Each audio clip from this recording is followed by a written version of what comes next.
आज हम जमात हफ्तुम मज़मून तारीख सबक नंबर 5 स्वराज का क़याम इस सबक के सवाल व जवाब देखेंगे। अगर आपको हमारा वीडियो पसंद आए तो इसे लाइक, शेयर और सब्सक्राइब ज़रूर करना और बेल आइकॉन को ज़रूर दबाना ताकि अगली वीडियोस की नोटिफिकेशंस आपको मिलती रहे।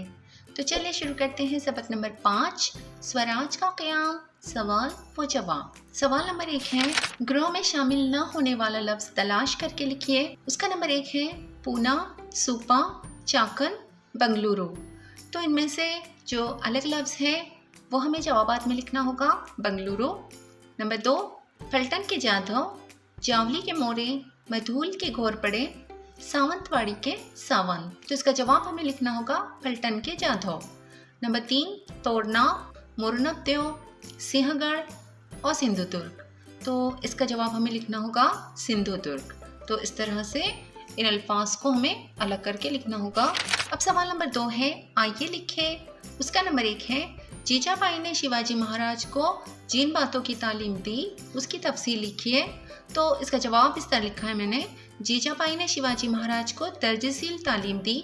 नंबर 1 किरदार की बुलंदी, नंबर 2 सच्चाई से मोहब्बत, नंबर 3 बोलने की महारत, नंबर 4 मोहतात, नंबर 5 हौसला, नंबर 6 बेबाकी, नंबर 7 असलहे का इस्तेमाल, नंबर 8 फतह का अज़्म और नंबर 9 स्वराज का ख्वाब। उसी का नंबर 2 है, शिवाजी महाराज ने मावल के इलाके से स्वराज के क़याम की इब्तिदा की। तो इसका जवाब लिखना होगा पूना ज़िले के मगरबी और जुनूब मगरबी इलाके मावल का हिस्सा थे।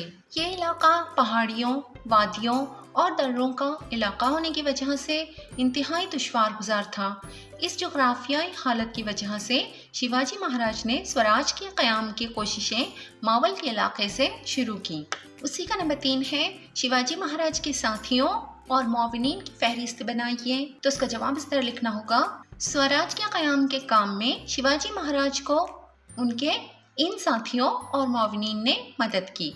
नंबर 1 यसाजी कनक, number 2 Baji Pasalkar, number 3 Bapuji Mudgal, number 4 Narhekar Deshpande Prabhu, number 5 Kauji Kundalkar, number 6 Jiva Mahala, number 7 Tanaji Malusare, number 8 Kanhoji Jedhe, number 9 Baji प्रभु देशपांडे और नंबर 10 दादाजी नरस प्रभु देशपांडे। अब सवाल नंबर 3 है, तलाश करके लिखिए। उसका नंबर 1 है, शाहजी को स्वराज के तसव्वुर का बानी क्यों कहा जाता था। तो उसका जवाब लिखना होगा, शाहजी राजा अजीम सियासतदान और बुलंद हौसला थे।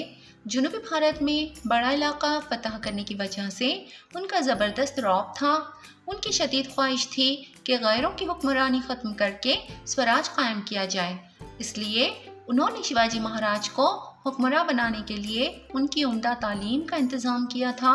इसीलिए उन्हें स्वराज के तसव्वुर का बानी कहा जाता है।